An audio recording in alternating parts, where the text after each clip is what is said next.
tichafara basa rapera, tounganidzwa kumusha, apo toudza misumbu kuJerusarema itsva. Rufaro, rufaro idi, rufaro rusingaperi, rufaro runouya musi toungana kumusha, toimba nziyo dzakanaka nemoyo yedu yotenda, Kristu mamboto mukudza kuJerusarema itsva. Rufaro, rufaro idi, rufaro rusingaperi, rufaro runouya musi toungana kumusha, rufaro runotirindira nedzimba zhinji dzawakwa, Jesu iye wakadzira kuJerusarema itsva. Rufaro, rufaro idi, rufaro rusingaperi, rufaro runouya musi toungana kumusha, rufaro, rufaro idi, rufaro rusingaperi, rufaro runouya musi toungana kumusha.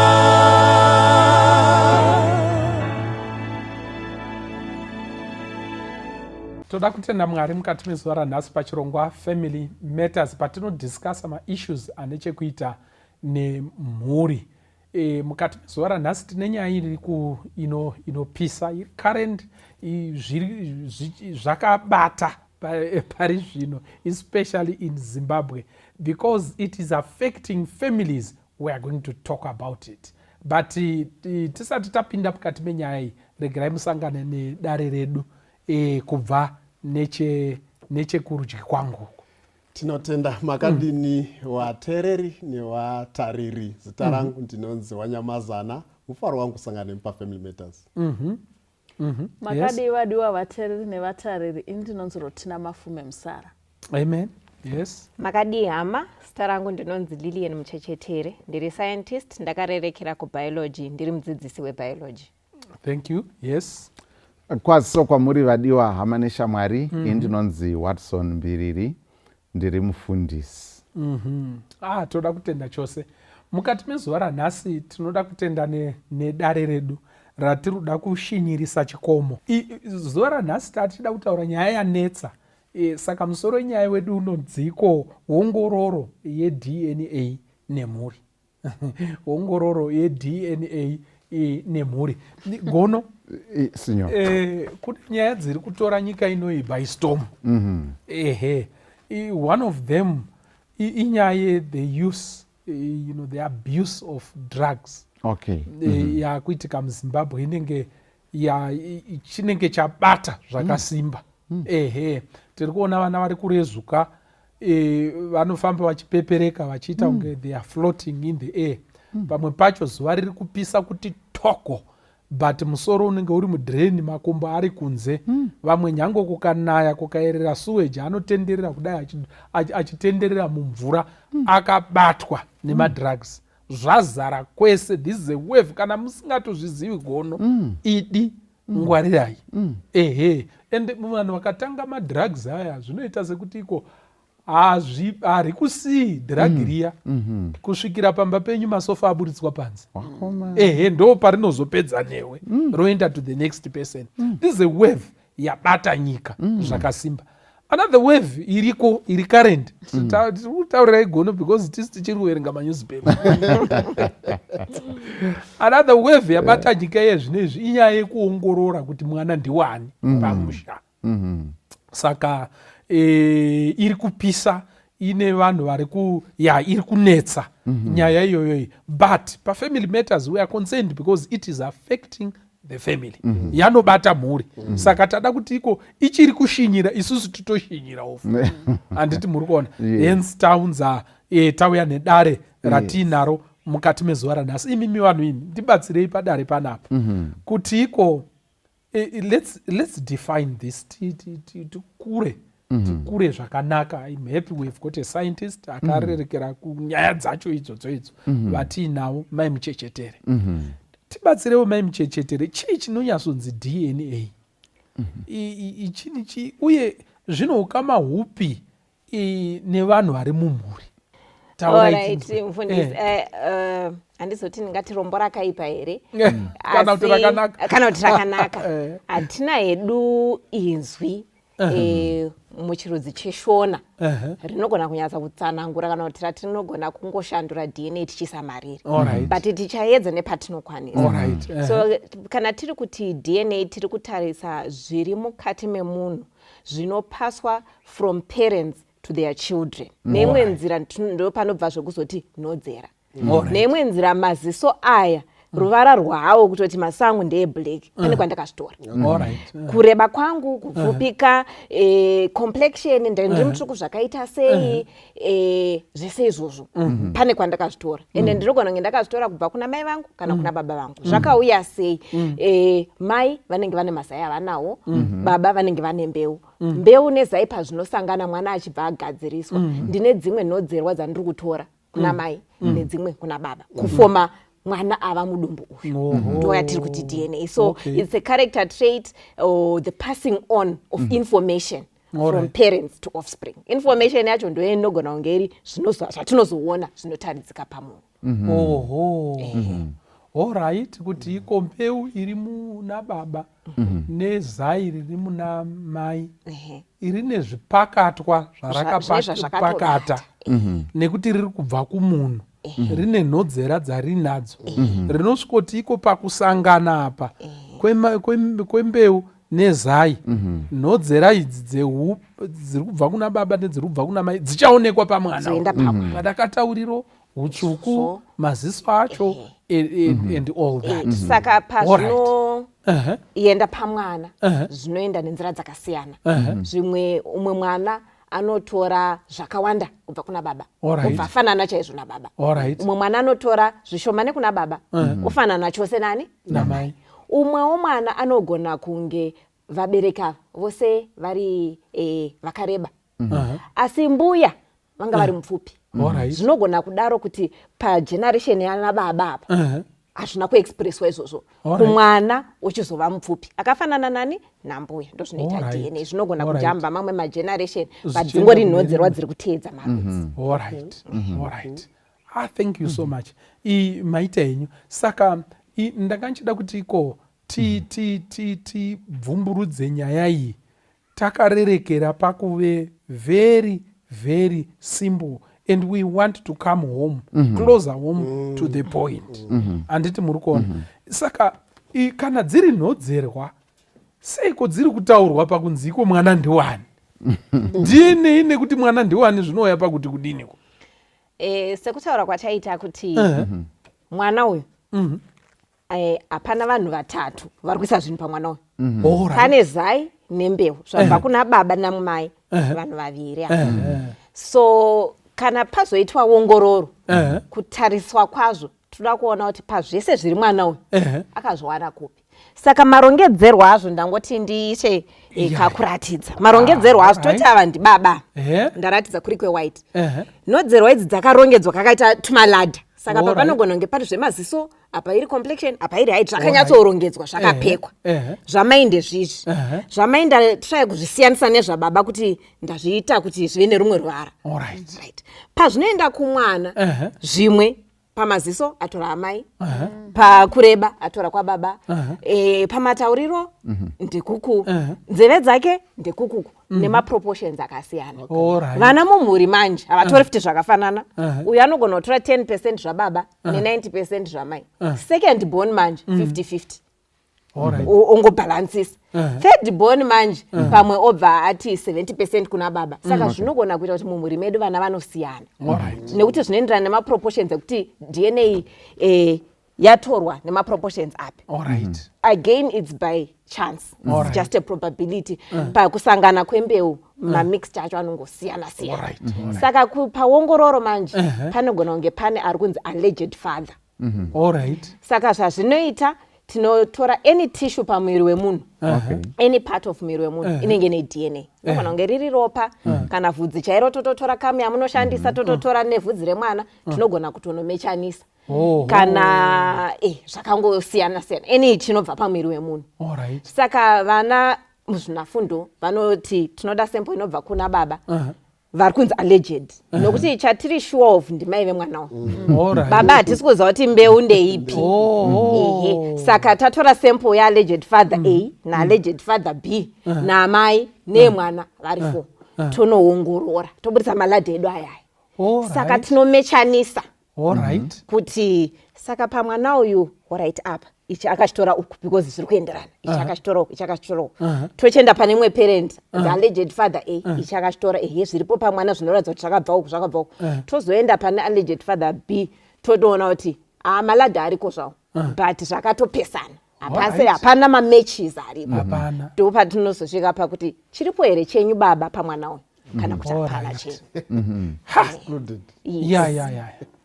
Zvakaoma. Mai Musara, ongororo dzakuitwa idzi dziri kubata sei mhuri? Just the relationship. Yes. I think mubvunzo watinofanira kutovhunzana ndiwo kuti chatisvitsa pakuongorora chii. Maziziso kandiunaka akatizana ne ari kuita unge nyimo asi angu anenge akango hana kudaro. Amai acho zvinonotoredzerana asi angu shuwa hapana. Namhaka yekuti kazhinji takatarisa kudivi remadzimai pane zvinoitika societally neculturally kuti pandinobata nhumbu paya nhumbu yese ina baba handiti ndochokwadi chiripo. Saka nhumbu yose ina baba ndechekuti inini pandinobata pamuviri ndichaenda kune alleged father A vandiri kuziva zveshuwa kuti ndiwo ani ndiwo baba vemwana. Ndasvika kuna alleged father A vaya vandiri shuwa kuti ndivo ndobva ndaita chii ndavandiramba. Ndichaenda pana alleged father B vonotambira havo chiinai nhumbu iya togarisana. Asi chandiita kuti ndidaro ndechekuti ndigozoonekwa mimba yati tugu isina baba nesociety hazvimiri zvakanaka. Asi kana ndikawanawo pekuzembera ndinowanawo anondichengetera mwana, ndinowanawo anondichengetera chii nhumbu yandinayo iyi. Ndopaya patinozozembera kuchii uyu manje uyu alleged ozoti kamwana akamaziso awo handisi kumaona zvakanaka anenge asiri angu. Ndopanozouya nyaya dzemaDNA. Saka nyaya yemadNA kashoma musociety yedu iyi. Kungomuka nokuti tiri kuda kungoziwa hedu kuti tichengetane zvakanaka. Kazhinji kune misengwa inenge ichitakurirwana. Todzoka pamubvunzo wenyu kuti kufamily yes zviri kuitika unfortunately or fortunately zviriko. Vanhu vari kuda kuziva kuti ndini baba vacho here, ndini mai vacho here pada kana pasina pari kuda kunzewo paongororwe zvakadaro. Asi kwese kunogona kutoongororwa kuti ndini mai vacho here vemwana kana kuti ndini baba vacho here vemwana. Alright. Vanyamazana muruda kupinda. Yes. Toda kutarisa nhaurwa takatarisa mhuri. Handiti muri kuona. Yes. DNA ndiri kuona iri yakanaka maonero angu. The technology hamusi shuwa munoziva nyati tataurira vadare kuti nyaya iyi ichanosotwa. Saka musanetsekei. Alright, ndiri sure but ndinoda kuitreat with caution. But chokwadi chiripo ndechekuti pandakaita tsvakurudzo yangu ndakaona DNA haina problem. It's just technology. Just like the way we need phone, the way we need Facebook and ingori technology Alright. inotoseva purpose yayo. Now muchanoti mabvunza imi kuti kumhuri inobatsirei. Ini ndinofunga kuti inobatsira zvakawandisa ende ine link yatori nayo kumhuri. Chekutanga ndechekuti inosolva maproblems anogona kunge ari mukati memhuri. Alright. For example, mumhuri hamusi kuzikana kuti mwana ndevana. Ende pamwe pacho muri toita mhirizhonga mukati memhuri. Baba wachiti kamwana aka akazikangwa. Handiti zvotozokonzeresa kuti kapatike mhirizhonga. Saka DNA is a scientifically proven method inogona kuverify kuti mwana chi ndevana. Ende panoitika futi maissues ekuti pane yavanoti parental alienation. Yekuti mudzimai anogona kuti no mwana ndinaye but handisi kuda kuti iweyo usvike padhuze nemwana wangu. Handiti but still baba vano marights ekuona chi mwana vavo. Saka DNA inogona kuaddressa those issues. Then poita futi maissues ekuti pari kufanira kuitwa maimportant decisions mukati memhuri about a child. For example, amai vafa hapana birth certificate, hapana marriage certificate. Ndeipi imwe way yatinogona kuona nayo kuti who is the rightful guardian for this child. Saka ndo patinogona kuita DNA baba watoonekwa kuti ndiwo muridzi wemwana. Saka pane maissues akawanda ende chimwe chinhu chisingafanira kukanda section 19 yeconstitution yedu inoti mwana ane right to family. Alright. Ende ndofunga kuti right to family inoinvolva kuziya kuti who is his or her rightful father. Saka inotori right yemwana kuti aziye mubereki wake chaiye. But tikuti of course fatherhood transcends just a biological father. But mwana anokodzero yekuziya kuti baba vake chaiwo ndewapi. Ende mukada kutarisa muchishona chedu panouya mwana asiri wemumhuri anenge achitozivikanwa nevanhu. Ndochokwadi. Mukada kutarisa 80% or 90% yevanhu vanoenda kudna wanenge waine zviri kuitika mukati mechi memhuri. Saka muchonoti mwana uyu ndiri kufunga kuti in as much as process yedu ichida kuti igadziriswe bichana, but muchiona kuti zvakatokoshera futi mwana kuti apinde mufamily yake, because mukada kuti asapeshona chedu mwana asiri mumhuri anenge achingotaura kuti ndiko kasiri kedu kaka. Wamwe vanomuti chenzira, wamwe vanomuti chemusango, wachingotaura. I remember pandaiona imwe show itonzi baba waitoenda kuchikoro wachingonetsa mwana kuti uri mwana wangu iwo. Saka mwana wacho anenge asina peace of mind. Saka DNA would then come to solve all these issues. Saka it's very important to the family. Ndimbodzokera kuna mai muchechetere kuti iko chiko chinombonyatsoongororwa padNA. And then maybe you can give your contribution first, but to tarisa. Okay. Ndatsanangura kuti tinogona kungotora chiro chinhu chiri pamwiri wemunhu totofananidza. Chinoongororwa mwiri wemunhu une mabuilding blocks tudiki diki tunonzi macells twatakaita tiri form 1 saka mukati mesel rega rega mune kamwe kapart kanonzi nucleus kanochengeta genetic information. So that's the part we're interested in. We are going to extract the genetic information. Ndiyo inoongororwa. Saka hatisi kutarisa zviri kunze. We are more relying on what is inside on the blueprint. Kunyange zvisina kuexpresswa. Kunyange imimi musina kuratidza utema hwambuya wenyu. But jini racho munaro. So we can read it. Even if this child now, who somebody is an alleged father to, baba very light, mwana ari dark skinned, anditika, we can trace to say, ase baba ndi baba vake nekuda kwe matches atakwanisa kuita. Kunyange this particular gene risina kuexpresswa pa mwana kubva kuna baba. Saka chinoongororwa mukati mema cells. Tinopfuura pane zvinoonekwa, topfuura pane zviri zvatinogona kubata. Toenda pane zvisingaonekwi zvinototariswa nemishina nema microscope kuti tinyatsokuona genetic information inowanikwa mukati mema cells. Saka pakadzama. Saka it has nothing to do with maziziso atiri kungotarisa. Kana kuti dzoro rinenge rangu handiti muri kuona. But munodzika kusvikotarisa musel chaimo. Nucleus. Then baba alleged nemwana vakatosiyana ukatova vatarisa zvinogona kudaro. Ningade kuti tambotsanangura kuti mwana anogona kutora zvizhinji kuna mai. Nezvishoma kuna baba. Asi still vanenge vari baba vemwana. Alright. Saka ndiri kuti iko saka ndiri kutoona sekuti iko vanhu pari kutanga kuita nyaya. Mwana anenge afanana nemunhu anozikanwa ari pedyo pedyo. Handiti muri kuona. Pamwe vanhu anoshanda namai kana kuti munhu anoshanda nababa. Handiti muri kuona. saka zvezvinoonekwa zvezviri kunze ndo zviri kutotanga kutaura kutonetsa. Handiti muri kuona nayo ndo zvakonzera vakawanda maybe vazhinji netumwewo tunhongwa tunoi turi mumhuri zvikabatanidzwa. Munhu ozotarisa munhu wacho shuwa wepanext door nababa wepanext door zvonoti gedye. Munhu obva aita simba rekuti mari ndakutonotsvaga ndinoita sei ndinoestablish. Zvino kana muchiti inini it's so deep to the extent yekuti iko pane zvimwe zvisitomborimpo but iye munhu aina baba wake gono munoti kudii nenyaya iyi? Inyaya yakasimba zvikuru kwazvo. Nekuda kwekuti rega nditangire pakati tambanukei pekuti nyaya yema-DNA test sezvataurwa naanyati inoshanda pane zvakawanda munzira dzakasiyana-siyana zvakaita sekuti I think forensics paitika tsaona kana kuti vanhu vatsva havachatozikani kuti uyu ndiani kana kuti ndiani. DNA inokwanisa kubetsera kuti uyu ndinhingi uyu ndinhingi and so on.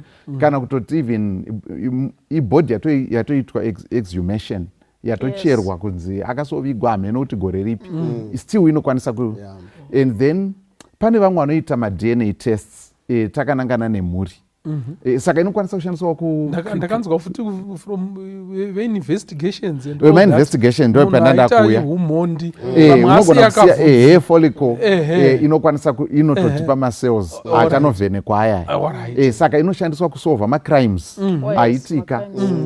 And zvakare kune vamwe vanhu vekuti anongoda ngoziva kuti takambobvepi nekuda kwekuti mumwiri mangu mwiri menyu hamusimbori sinyoro mugere kudai. Vana sinyoro vakabva kumashure uko varipo nemi apa vakasiya pane maungira aripo. Saka kune vamwe vanoenda like for example ma-black Americans nevanhu kunana South America uko vanenge vada kunyatsa kuziva kuti takambobvepi. Saka vanoenda for ma-DNA tests ekuti inokwanisa kuita zoom to 2000 years ago from your body yochikupa map wochiudzwa kunzi you are 3% Italian you are 16% Nigerian. Pamugera apa munogona kutoonekwa kunzi mune Norwegian blood.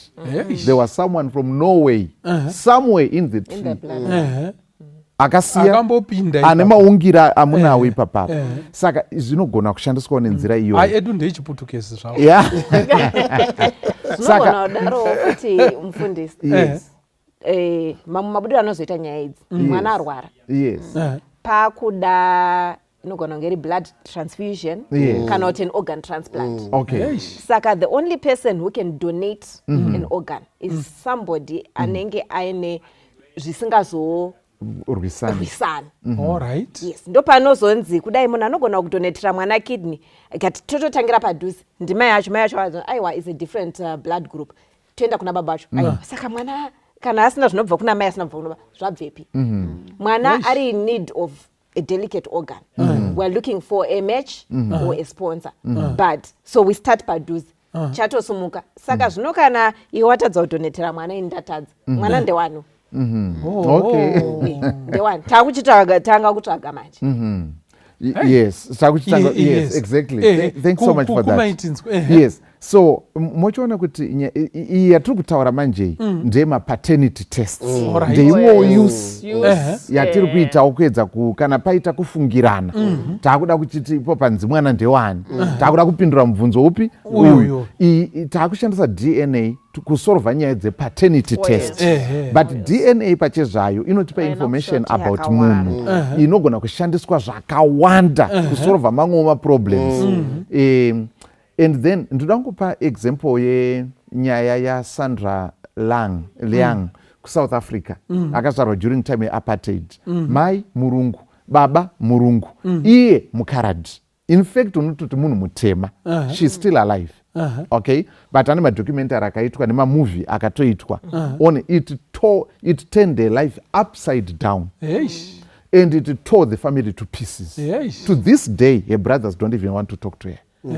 And baba vakafa vasingachatauri naye vakatosiya mhuri iye akazonororwawo nemunhu mutema mai vakazono you can just watch the documentaries on YouTube yaSandra. Saka kuti chii chaitika mai murungu baba murungu iye vazvarwa ari munhu heyo sinyoro munoidii and apa family yavo yaigara ine rural setting kusina vamwe varungu kune vanhu vatema.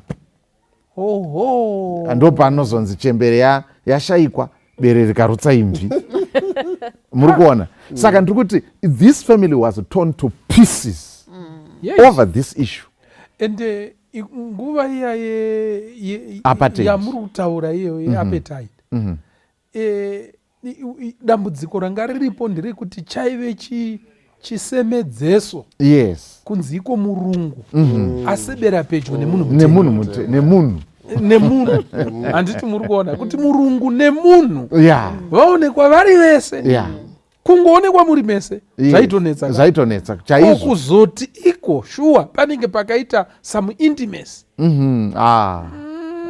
It was a crime on its own. It was a crime on its own. Saka tiri kuti nyaya dzekuedza kuziva kuti saka apa idambudziko raro rekuti the state ndo yaipindira kudetermina kuti uyu haagoni kugara neava uyu and so on. But tiri kuti pakugara kwedu sevanhu nyaya yepaternity iyoyi inokwanisa kuva nyaya inokwanisa kuunza kunetsa zvakasimba. Saka nevanhu vachizoti let's go for this test tiedze kusettle maquestions.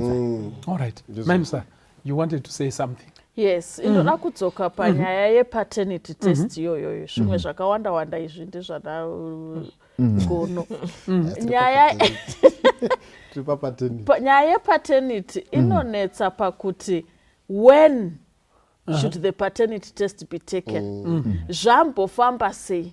Because tiri kutaura about the stability of a family. Tiri kutaura about kuvaka mhuri. Tichidzoka munomu tichibvunza question, how many are taking the paternity test kuti vabuilde mhuri? Because as it is, vanhu vari kutotora kuti vaite run away from responsibility to the family.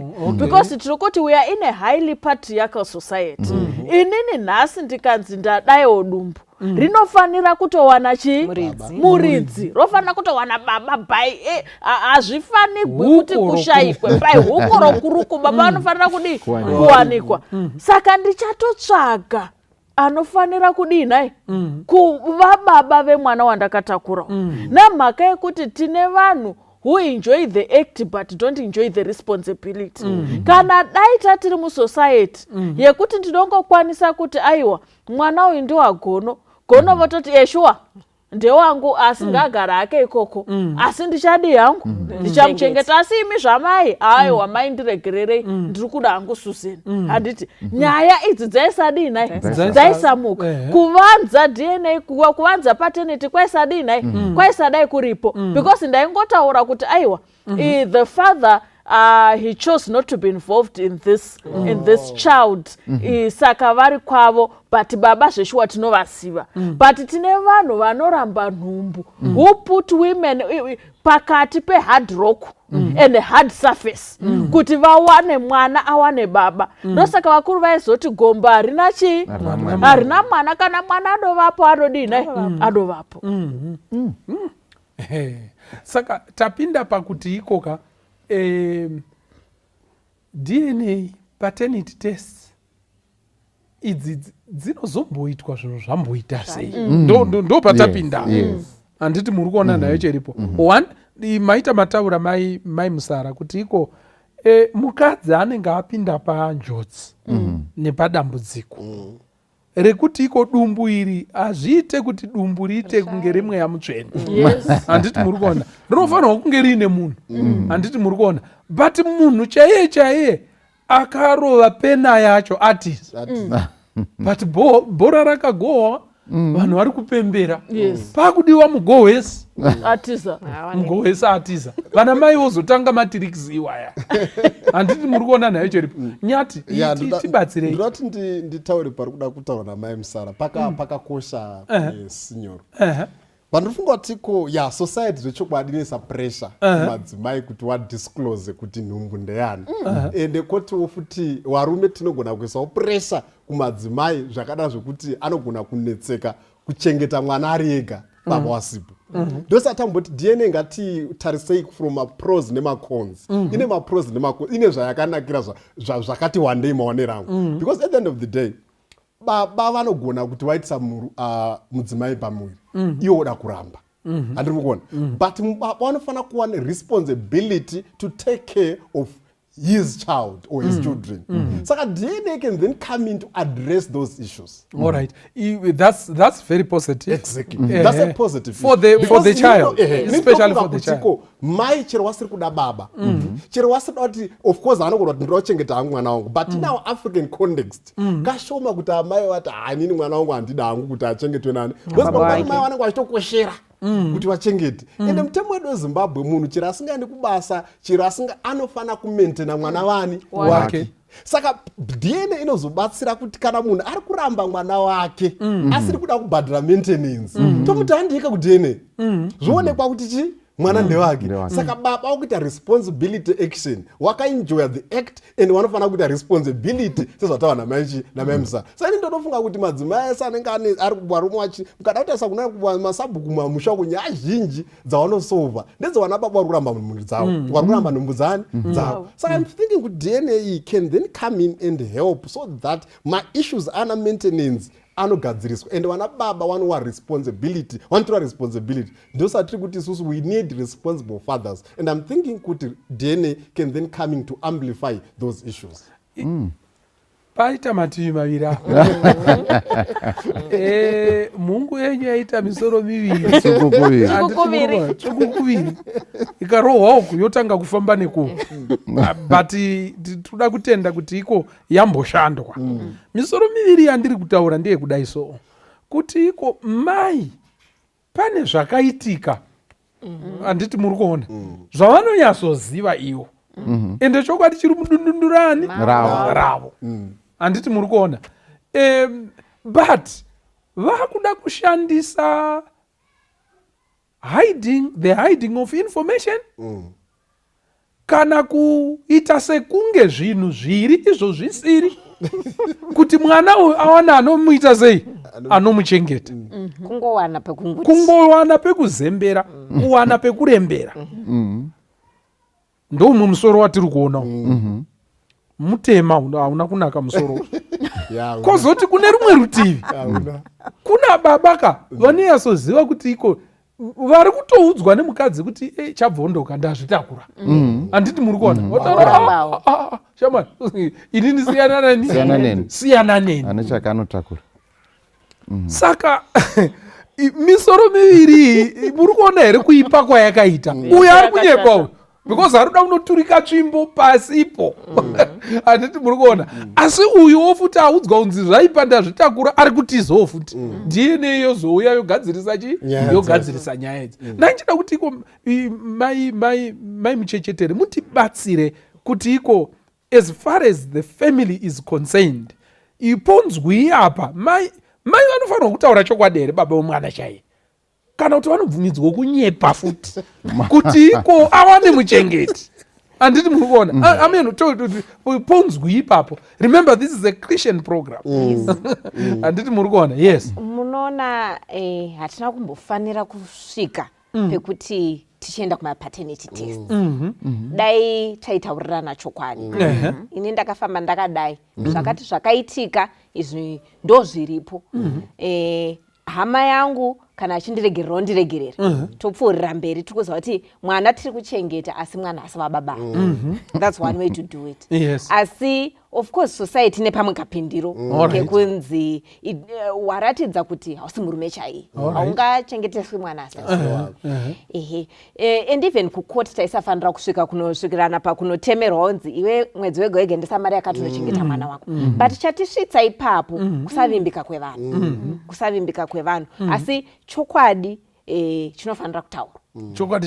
Chokwadi chichitaurwa tinofanira kuzvinzwisisa kuti chokwadi chine matuso acho consequence acho unongorarama nawo asi free yourself from the burden of carrying a secret for your whole life kusvika maziso emwana akunzi ase pano because kutaura pachena kuti ndakanga ndambosangana nemunhu akadai yanga ari muridzi wepamiri ndisati ndasangana newe zviri nani pane kuzoyanikwa kunzi taenda kumadna wakuda kupruvhirwa nebepa chokwadi chaunga uchisiya saka chokwadi ichi chebepa hapana anogona kuwanda takungoti zvinhu zvese pachena black and white, but sezvataurwa namai Musara, maeffects acho manje kashoma kuti ave anobatanidza mhuri.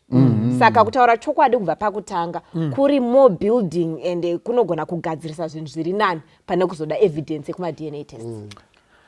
Asika vakomana panotaurwa chokwadi ichi panodyiwa rinopisa here musi wacho. Ndo zvinonetsa. Tibatsirei mai Musara. Ndaona kuti iko chokwadi chacho munoda kupa bata. Yes. Panodyiwa rinopisa here. In an equal society. Dai tiri mu-equal society zvaiitika nyore nyore. Handisi kukurudzira vakadzi kunyepa, but ndiri kuti ngatidzokerei to the basics. Ngatidzokerei panyaya yacho. Nhasi vaMusara vakauya vakati mai Musara sorry,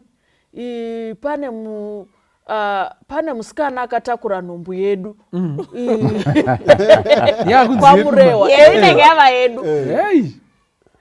Zvinotarisirwa nesociety kuti mai Musara vati maita mabuda pachena, mwana ndichamutora ndochengeta, ndikada kutoramba ndinogarigwa dare kuti handiti vabuda pachena, kuratidza kuti vari sori, chingotorai mwana muchengeta.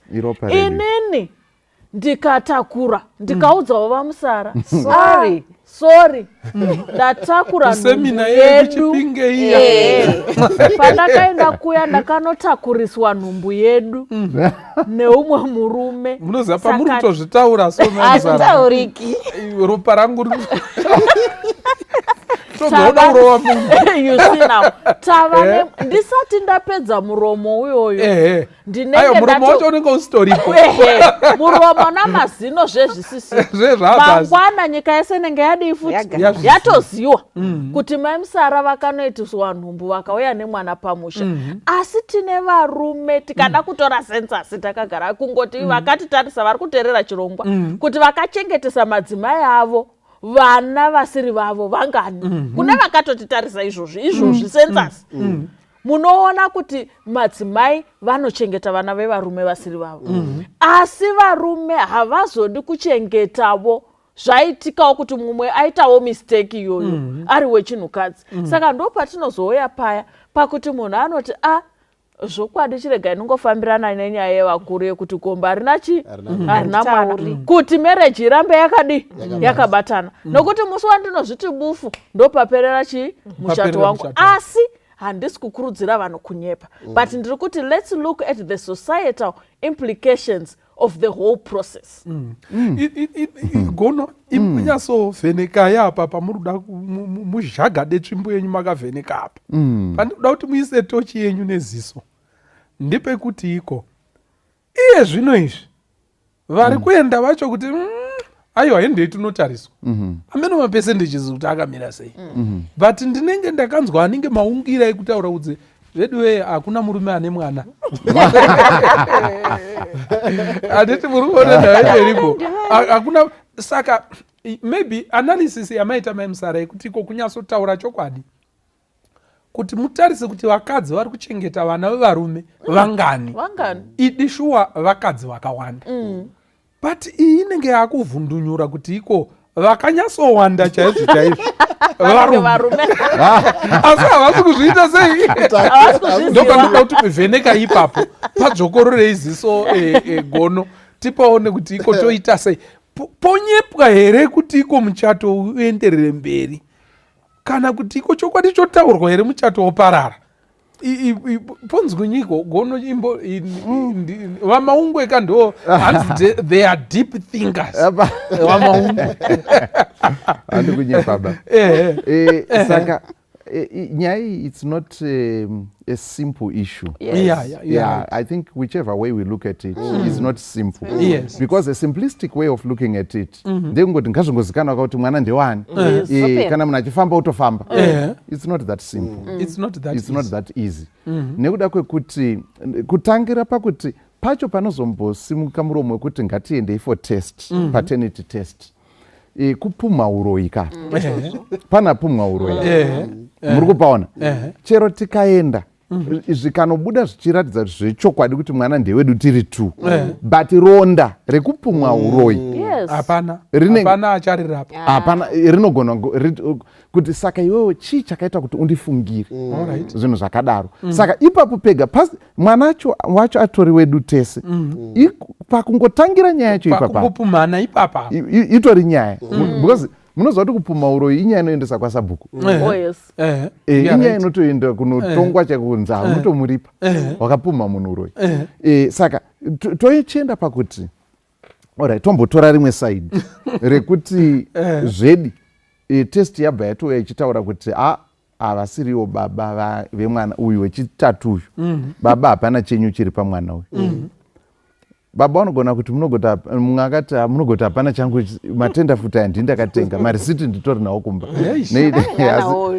mai muchechetero vatodzarai vatiri kutaura zvakadzika kudarika mwongo now tomboti ndizvo zvabuda it's not that easy futi of course tinoziva kuti nerumwe rutivi muchato unoumbwa wakatsigirwa nembiru yetrust yekuvimbana kana zvatoitika kudaro zvinoreva kuti pane kusavimbika kwakaitika handiti but then family it's not just about the two the mother and the father pane zvakare maybe vamwe vana pozoti uyu ari in question uyu kozoti kune hama dzakatenderedza saka it's not that simple yekuti zvinokwanisa kungoti well kana zvangu ndando zvabuda patest saka munhu ngaafambe ngaite sei that solution may be worse than the problem you're trying to resolve saka it's a complex issue kana vanhu tichizviita ngatiitei tine kuziva asi dzimwe nguva tinokwanisa kuzviita as a way yekutsvaka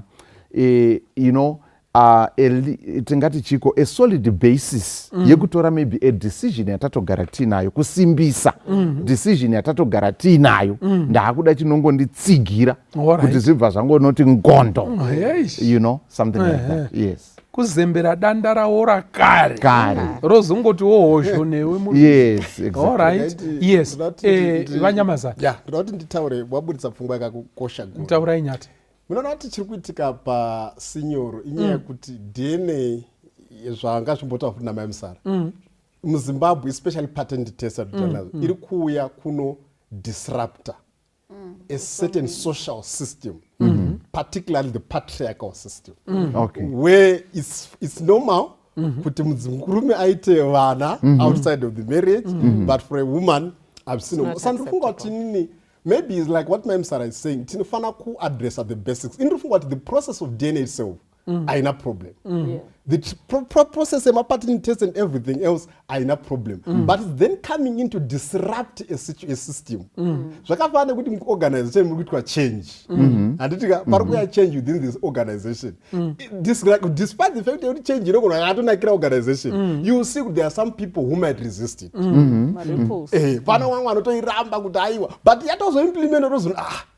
takati chiramba chinhu ichi but chinhu chirichi chakanakira saka ndinofunga kuti maybe maurire aya iri kuita mukati mesociety zvandogara tichitaura zviya kuti maybe isusu we need to apply our minds to a bit more rational takambotaura panapa kuti issues dzehistorical transparency dzatakataura panapa ende mataura emisinyoro kuti this is a Christian platform where the truth shall set us free ende chokwadi ichocho ndichacho tinopinde denga saka as much as DNA hayo process inogona kukonzeresa conflicts mukati memafamilies but inini I believe kana pane zvisiri clear mukati memhuri zvisiri kubuda pachena kuti mwana ndewani but kana the family is satisfied kuti no baba wari satisfied haana kufana hake nemaziso aya akafana nababa pa next door but kana baba wari satisfied hawo ndogara nazvo then that's fine it's okay but kana wari kutaza kuti wari pane mistrust zviri kukonzeresa mafriction mukati memafamilies ngazviitwe but firstly to understand kuti it's disrupting a social order zvavana nokupfeka hembe sinyoro warungu wasati watapfeka hembe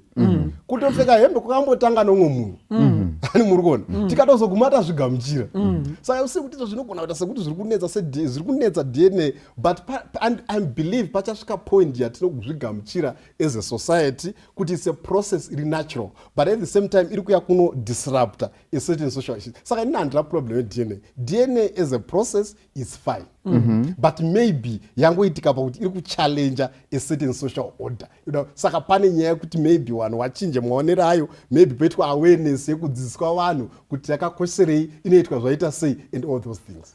I think vari kutaura vachidaro yes, it's disrupting the order, that is clear, but also in a room of manipulation. Yes. Kune vane mari. Yes, because tinogona kuti for us to claim maintenance ngapave ne-DNA test, but umwe munhu anogona kunge ane financial power yekuti unobhadhara kuti mwana akanga akabude kasiri kangu bepa rotodinai rotonyogwa dharadhara hapana chenyu, asi munhu anga ari wani wangu, mwana nde wake. Saka yes, in as much as it's good kuti munhu azive the paternity iripo, but also ngati understandei kuti one, ine room for manipulation kune vane mari dzacho.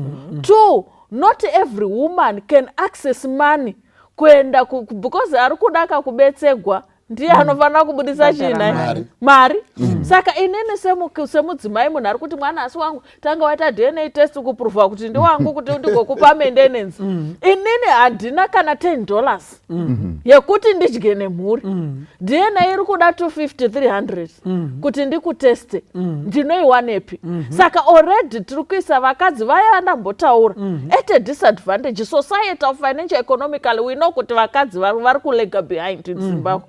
Saka tiri kuramba tichivatsikirira nemhaka yemamale privileges agara aripo. 3, chimwe chatiri zve-social disruption zvataura, pane vari kuzorambwa kana dai taita hedu toenda kuma-paternity test pacho tobuda uyu wechi3 hasi wedu sorry baba ndachikumbirawo kuti mudi chinotochidii naye museyamwe, chinotochidii naye murambwi. Aiwa, inzwa izvi inini pandamuvha ndichibva ndipekuti iko toramba here tichifamba nenzira iyi yakadaro yekuti iko mari inototsvagwa, asi munhu achinyatsoziva hayo kekuti iko mari yakutonyura.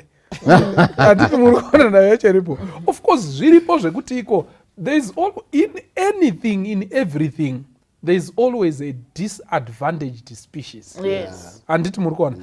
In our case pane issue yekuti iko women are disadvantaged. Handiti muri kuona. In the case iya yekuti iko murume haasi kuda hake responsibility, atiza responsibility, maybe mudzimai haatomborino mari yekuti aende kunoprova kuti zveshuwa maintenance ndofanirwa kuipiwa inini, then the woman is very much disadvantaged. But from a Christian perspective,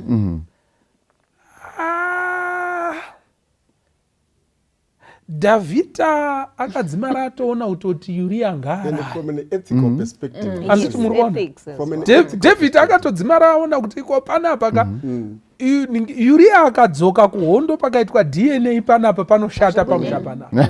Kudzimara patofa mumwe munhu. Handiti muri kuona. Saka ndiri kuedza kutaura kuti iko pane zvimwe zvinhu zvatiri kutsamira zvichangoputika anytime. Tichiti kubata kusimbisa muchato. Handiti muri kuona. Topaita seiko naigono. Unenge wakatosimba here muchato uyu, by the way. Zvandiri kufunga ndezvizvi nekunaka kwayo paternity testing, advantages ekuburitsa chokwadi pachena. Toti nyika yeZimbabwe yangoti munhu wese kupaternity test. Munhu wese kuti azive mai vake nababa vake. Sezviri kuitwa kujungwa uko.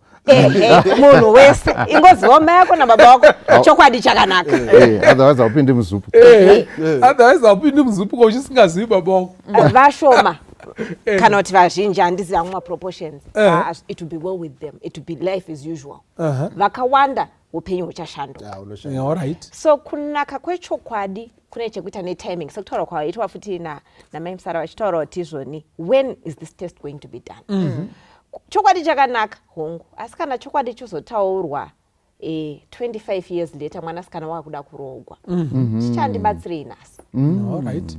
Pachaitofanira kukosha ndepandaifanira kukuvimba kuti ndifambidzane newe despite knowing kwawakabva nako. Exactly. Right now it's deception. chero chokwadi chikachabuda chero kati sorry chero kachapfugama 25 years of living a lie will not change things.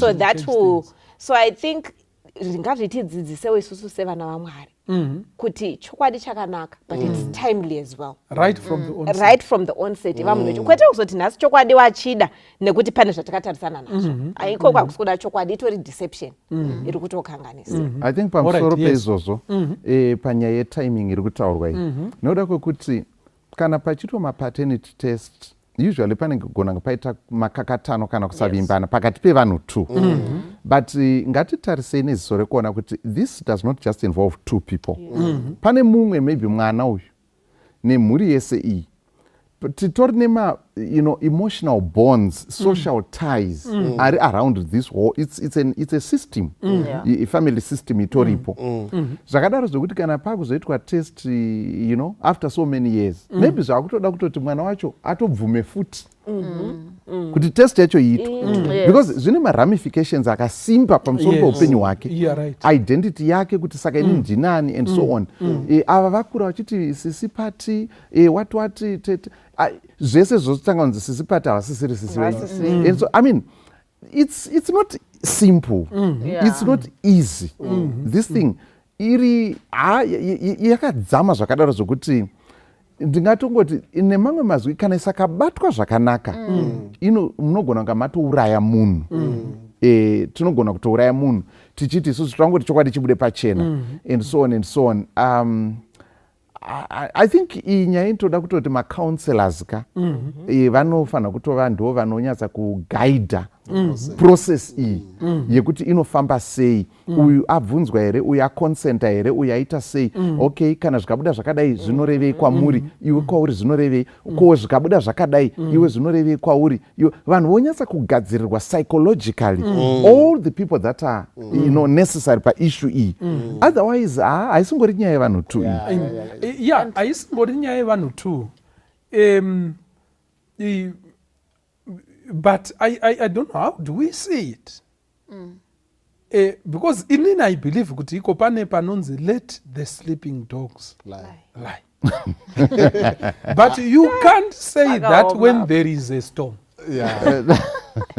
Because if you let them to lie somehow the storm will wake them up anditi muri kuona nawo yacho iripo pane zvimwe zvinhu zvekuti iko ndagarisana naGambiza mukadzi waSinyoro mudzimai wangu uya tata ane homwe neameno bhandi nebhurugwe unoziva kuti unogona kuda mukadzi wako kusvika pakuti iko nyangwe ndikanziko mwana uyu haasi wako zvigoita sei zvigodini vanogara panapa maya handiti muri kuona you are past that handiti muri kuona ndo panonzi let the sleeping dogs lie because everyone has accepted each other and nyangwe kana paine any mistake yakaitwa nemudzimai wangu achazonditaurira pamwe akuda kufa handiti ndizvere I will forgive her and let her die in peace she can forgive me and let me die in peace handiti muri kuona let the chokwadi hapana zvachichashandura in such an environment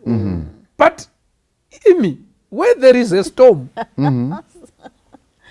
DNA yonzi iko paternity panapa ngaiitwe moti iko no let the sleeping dogs lie it doesn't involve 2 people only zvinokuwadza saka ndiri kuona sekuti iko if you let the dogs lie sometimes the storm will wake them up handiti muri kuona and tiri kubata futi nepoint iyo yekuti iko maybe padare rino iri ngatidzidzisanei kuti iko kana paitika chimwe chinhu chinoda kukumbira ruregerero kuna Mwari nemunhu chigadzirise chinhu nguva iripo handiti muri kuona otherwise this thing is going to hound you and the more you delay the more it becomes complicated handiti muri kuona ndofunga munoziva muchangotorana kutaurirwa kuti ndakaita mistake pamwe rudo rwuya ruchiri kubvirazve unogona kuti I've forgiven you zvotobatsira ronda riya roenda richirapika muri pamwe chete kwete kuti yuko middle age vanhu manetsana pane something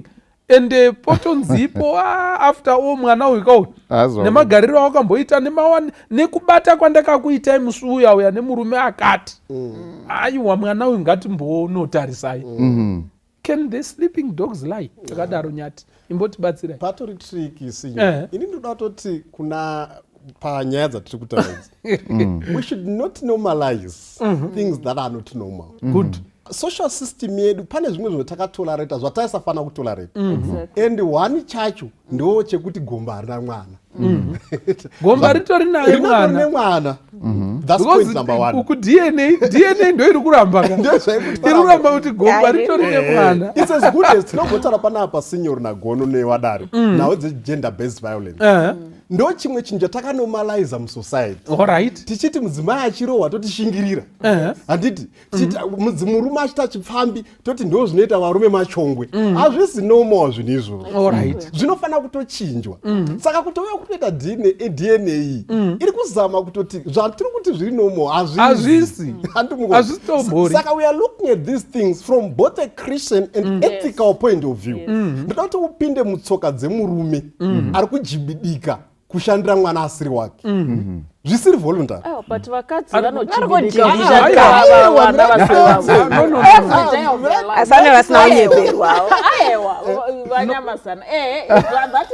aiwa inzwai there are two sides. Ndosandimurume musara zviri kutoitwa nemurume kuti anouya mukadzi ofoswa kubvuma kuchengeta asiri kuda because of social pressure. No, so we not right. Deconstruct that narrative. Let's go back to the basics. Let's deconstruct narratives. Titezeri.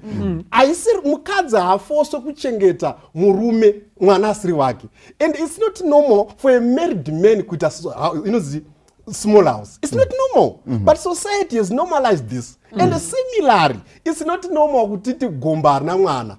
Saka zvese zvisiri normal. Let's deconstruct the social narratives. Titangidze zvinhu. Yes. From a Christian and ethical point of view. Aiwa, asi nyaya yangu inini ndeyekuti patiri kuita deconstruct hazvifaniri kutyisa nhasi kuti kune partner iri kuchengeta mwana asiri wake muri kunzwa pandiri kubva nako hazvifaniri kuvhundutsa because kana zviri zvekuchengeta vana vasiri veduka vakadzi ndo zvatagara tichizviita asi nekuti mahwati oro 3 varume vari kuchengeta vana vasiri vavo zvovhundutsa nyika yese ndo zvatiri kuti aiwa hatidi kuti zvidaro kana ngatideconstruct the basics kana taenda kupaternity test zvataugwa nagono let counselors be there. Mweya upi uri kutituma kuti tiende kupaternity test tiri kuda here kugadzirisa zvinhu in the relationship ngatitarisei vana saka tiri kutarisa mafacets akasiyana siyana chekutanga ndechekuti I'm a Christian I should open up but after opening up what are the consequences tichaitika nditi 3 vana tichaita sei nekuti pamwe baba vangu vachindisa vana kuheritage will he continue doing so because inini mai I will continue cooking sadza for mwana wamainhingi ari pamba pangu so will this husband continue to also offer the same services because mwana ndewangu I made a mistake I opened up mwana ndewani ndewedu tese nekuti tiri kufanira kugara naye will the father continue. That's deconstructing the narrative.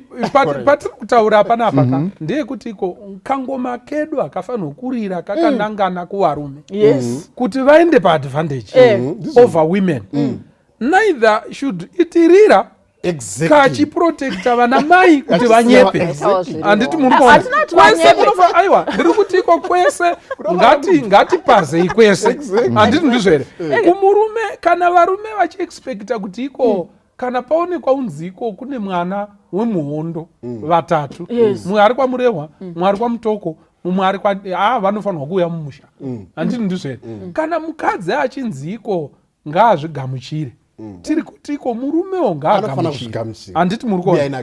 That's point number 1. Point number 2 kana mudzimai tiri kuti iko kana zvamutadze ashungurudzika abayikana kuti mwana shuwa shamwari yangu ndoyani mwana womurume wangu ende ouya naye pano achitaura kuti iko ndimuchengete I can't do that. Tiri kuti iko let that woman loose. Exactly. Let her not accept because she is a woman. But also on the same vein murume ngaregere kuitwa forced down his throat kuti iko gomba rine chii Exactly. rine mwana. In a Christian platform yatiri gomba harifanirwi kuve nechi nemwana. Mukadzi haafanirwi kufoswa kuchengetedza iye asiri kugona kuzvigamuchira pasina any helpers dziri kumubatsira kuti iko zvimedzeke piridzi racho.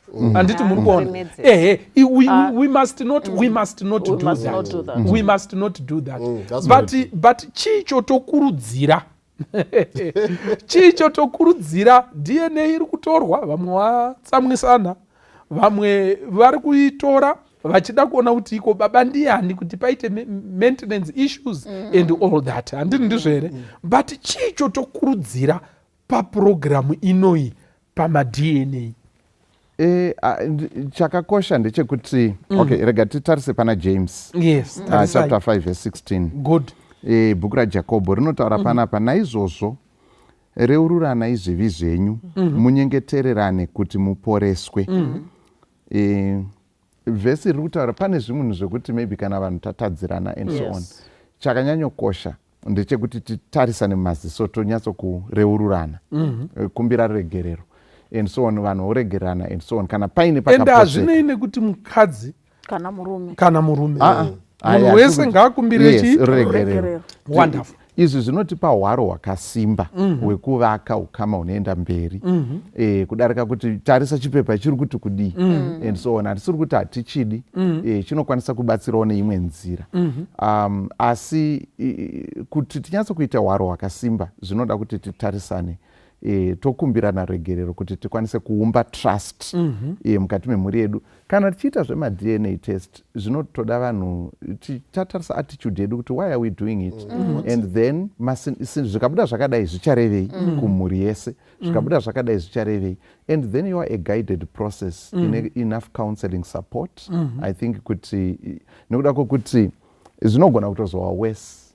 Tomboti uyu mwana wechitatu ndianzi baba hapana chenyu apa, ndobva ndati ngaabude munhu handisida kana kutombomona. Saka what am I doing to the first and second born vari vangu? Vaakuzokura vasina baba vavo kana kuti vasina mai vavo. Muri kuona? Saka ndaita sekuti ndasorovha uku, but ndabva ndacreata double entry kai kuaccounting. Wacredita ukasi pane kwawadebita. You see? Saka zvaakuda kuti pave neungwaru tichiita zvakadai asi Thank you so much.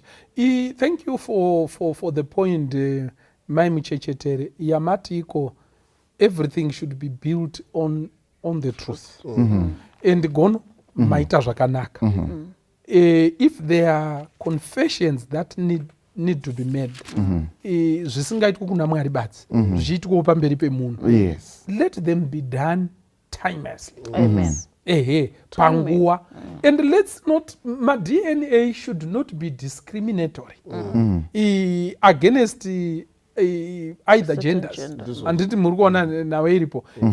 Haafanirwi kuuya kudzvanyirira rumwe rutivi ruchisara rwakadaro. But tiri kuona sekuti iko zvinhu zvatanomaliza nhasi ndo zviri kutinetsa. Izvo zvekuti gomba harina chii, harina mwana, izvo zvekuisa mukadzi padambudziko nepfumvu nekuti iko akonifesa nekuti mukadzi, murume oenda scot free, potonzi mukadzi mugamuchire ngareurura wani. Handiti muri kuona nayo cheripo, zvopiwa kacertain privilege kune varume kasingapiwe madzimai. Izvozvo ndo zvakonzera kuti DNA nhasi ishoke, kuti iko vanhu vari kufunga kuti Yesu zvataifunga kuti vanhu vane vana, shuwa vanhu havana chii, havana vana. Ngono, you wanted to say something? Nguva yedu inenge yaita zvimwe. Rega ndingotarisa case iyi mubhaibheri hationi hedu zveDNA testing, paternity tests and so on. Asi pane case I think iri related somewhat to this, Genesis chapter 38. Chapter yacho yese iri kutaura pamusoro paJudha naTamari, nditezvara nemuroora. Tezvara wakaita misikanzwa yavakaita vakaguma vavata nemuroora, asi vasiri kuziva kuti ndiye. Iye akazviitawo maune, pane zvaiitika. Munozoverenga chapter yacho. Saka zvinonzi pavhesi 24, zvino mwedzi inenge mitatu yakati yapfuura, Judha akaudzwa zvichinzi, Tamari mukadzi wemwanakomana wako akaita upombwe, wava nemimba noupombwe hwake. Judha akati, uyai naye apiswe. Muri kunzwa? Zvino vakati vachiuya naye akatuma shoko kuna baba vomurume wake achiti ndine mimba nemurume ane nhumbi idzi. Akati docherechedzai kuti izvi ndezvani. Zvinoti chimhete netambo netsvimbo. Judha akazviziva akati iye wakarurama kundikunda ini nokuti handina kumupa Shera mwanakomana wangu, haana kuzomuzivazve. Now ishu yanga iri kuitika mumhuri imu. Muroora ndokubva aita zvaakaita kuti aite mwana.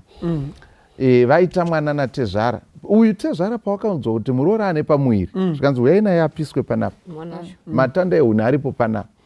But uyu musi wacho zvakaitika akasara netsvimbo nechimhete zvemunhu aita akika pena. Payakazobuda akunzi ngaapiswe ndobva auya neDNA yake. Kanzi dare nditarisirewo muridzi wetsvimbo iyi tsvimbo yaizikanwa raini rese dunhu rese kuti tsvimbo that was DNA yaniwo yake. Zvikanzi baba ava vanozokondinana nenyaya yekupisa munhu vakachibata gotsi vakati akarurama kundidarika mukadzi uyu, hapana akazopiswa. Saka muri kuona kuti in this case paternity test yakaitwa in that way yakatobetserawo kuita inequality yanga iripo kuti igadziriswe. It resolved an issue. Mai ava dai vakabvurwa literally, but the issue yakavaponesa it was that test neevidence yavakaunza. So nedzimwe nguva zvinokwanisa kubetsera kugadzirisa ma-inequalities, unfair treatment inogona kunga iripo, and hypocrisy inokwanisa kunga iripo. Yes. Okay. Ameno, last words waNyamazana. Yeah, nachida kuti panda ndichianalyze. Thank you for that biblical. Tichianalyze nyaya dzese idzi sinyoro, chandoda kuti ndiendese kuvateereri ndechekuti action yega yega yatinoita muupenyu it will catch up with us, whether positively or negatively. Saka I think zvakakosha kuti tingomind our actions, whether uri murume kana uri mukadzi. It's always important to mind our actions. That's very critical. Even my youth vechidiki wedu vasati vapinda mamarriages, zvatinoita nhasi zvichazotiteera even in future. Saka ngationgororei kuti kuzvifambisa sei, how are we behaving, and in as much as we don't paternity test iri kuzama kugadzisa maproblems mukati mesociety, hakusiri kuti kunyange varume vari kunzi varume vanofanira kuita vachifamba. Tikuti ngazvigadzirisei maproblems ese, tione kuti ndezvipi as maChristians zvatofanira kugadzisa kuti titange tirarame zvakanaka mukati medzimhuri dzedu. Thank you so much. My Musara, please. Ndinongokurudzira vanhu kuti ngatiendei for counseling, and ngatizivei the reasons why we want to take a paternity test. Ndiye kuzorasa umwe here, ndiye kuzodzinga umwe here, ndiye kuzodini. Let's have informed consent yekuti why are we taking, and also vana ngatitarisei kuti vana vachaita sei kana tichinge taita matest edu atiri kuda kuequalize zvatinoda kuequalize. Okay. Yes. I would say let's work on our relationships. Let's take this time kuti tigadzirisane by any means we can. Let going kuma DNA tests nema paternity issues be the very last thing we would do. If it means ndinogona kungotaurira mumwe wangu chokwadi, let me do that. Let's use ma-biblical steps atakadzidziswa kunyangwa neshoko raMwari of resolving things mukati medzimba dzedu. Tisati taenda kunoita paternity test nekuti angoriwo mano evanhu, solution iripo zveshuwa, maresults anotobuda, but what is that doing to me? What is that doing to my partner? What is that doing to our marriage? So let's resolve our issues nema ways are tried and tested atinodzidziswa naMwari kutanga. Thank you. Toda kutenda chose mukati mezuva ranhasi pachirongwa Family Matters tataura nyaya inoshinyira yakasimba, but sekuona kwataita tamborwisa zvakasimba, but chikuru chatati chida kuti tikurudzire gono ndichekuti iko michato iyi veduwe ngaivakwe pachokwadi. Amen.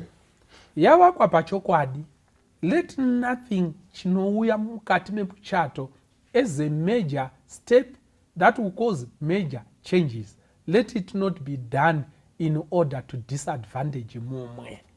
Let it be done in order to heal and bring solutions, not problems. Dai zvaibvira. Pakupedzisira, kana paine dambudziko raitika mukati meupenyu waidzwa newakaipa, usaite saDhavhidha. Dhavhidha akaidzwa newakaipa, ndokunyepa. Anyepa kudaro, ndokuenda kunda kunovigiridza chitema chinenge chinongokuendesa kunonyudza. Zvapera ipapo David kwakutozoona kutoti Uriah must die. Handiti muri kuona. Ndidhiabhurosi anenge achingokukwera kwakaipa. It started with just a look yanga isiri faithful, a certain look yakaita pamudzimai wemunhu. But it ended up ropa raita sei radeuka. Ende Mwari akataura kuti iko nekuda kwezvawaita izvi David, dai waida magirlfriends, magirlfriends anga arimo munyika umu. But why would you go and take another man's wife? Wakazviitirei? Zvakanzi nekuda kwakadaro kwezvawaita izvi, bongozozo nepfumo zvicharamba kubuda mukati memusha wako. Saka dai kuri kuti iko kana paita a major mistake mukati meupenyu, find ways, counseling of resolving it. Kana if it means kuzvipira kuti utaure chokwadi, ureurure, muregererane, then your relationship is built on the truth. Ngazviitwe ende ngazviitwe nguva iripo mukati meupenyu. Otherwise we want to pray. Pane vazhinji vari kunzwa chirongwa ichi. Pane vazhinji vari kunzwa nezve DNA, paternity tests and everything. And pazvinongotaurwa kunzi DNA hana yako inoita kunge nemabhanang'ana. Zviri kunetsa because there are skeletons in some box somewhere there, in a closet somewhere there. But tachida kuti Mwari dai anga akubatsirai akuitirei zvakanaka. Saka tichakumbira gono kuti mutinamatire. Ngatinamatei. Jehovha muri kumusoro kudenga, mbiri nerukudzo tinounza kwamuri. Tinokutendai nemhuri dzamakatipa. Tinotenda nemadzimai, tinotenda nevarume, tinotenda nevana vamakatipa. Tibatsirei kuti timire pachokwadi, tibatsirei kuti tivimbike uye tivimbane. Tinokumbira kuti huwe hwaro, shoko renyu ritipe hwaro patinokwanisa kumisa dzimba dzedu. Pose patinenge takapesana nekusanzwanana zvakanaka. Mweya wenyu mutsvene ngatibatsire kuti tigadzirisane mune zvinoumba nekuendesera mhuri mberi mune zvakanaka. Tanamata nekutenda tichikumbira zvose muzita raIshe wedu Jesu Kristu. Amen. Amen. Ndinoda kutaura kuti ndaponeswa ngeropa ro, pamusana popemudza wake ndichagara kumushako. Ndaponeswa ngeropa rake renyenye, ndaponeswa zvendichiri mwana wake. Ndinofara ngekuti Jesu auya kundiponesa, ngekuti kupenya kwakeko kuri kunditungamira. Ndaponeswa ngeropa rake renyenye, ndaponeswa zvendichiri mwana wake. Ndinotondera muponesi, ndichiri kufunga ndiye, ndiri kuimba nguva dzese ngerudo rukuru rwake. Ndaponeswa ngeropa rake renyenye, ndaponeswa zvendichiri mwana wake. Ndichamuona mambo wangu, ndoita mutemo wake, achiri kunditungamira, dakara kumusha kwake. Ndaponeswa ngeropa rake renyenye, ndaponeswa zvendichiri mwana wake. chiripo chiremba kudenga chinondimirira ini tichaenda ngekukasika kumusha wake watenzi ndaponeswa ngero para kerenyenye ndaponeswa sendichiri mwana wake ndaponeswa ngero para kerenyenye ndaponeswa sendichiri mwana wake.